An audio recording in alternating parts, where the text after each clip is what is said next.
atreves a dispararme. Pero antes me llevo la morochita conmigo, ¿eh? Pobrecita. Ya sufrió un ching. A Chuchu le metimos una madriza que no se imaginan. Creo que si la mato, le haría un gran favor. Gallo, yo valgo madres, güey. Dispárale este hijo de la ching. Directito en la cabeza. ¡Cállate! Ya se te olvidó tu hija. ¿No quieres que te dejara vivo o qué ching? Pero te voy a volar los huevos. ¡Cállate! Esta morra ha tocado más que Josefina. Ha sufrido mucho. Josefina solamente gozó mi chile ancho. ¿Cómo ves, Está bueno.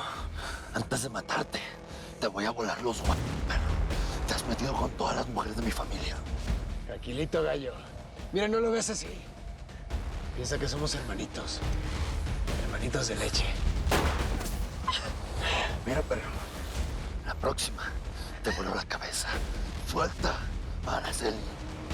¿Quieres que si la suelto, te vas a surtir a plomazos? Traficante distinguido. Mil gracias por seguirnos en YouTube. Si te suscribes aquí, encontrarás todos los capítulos de La Señora 03 La Coyote.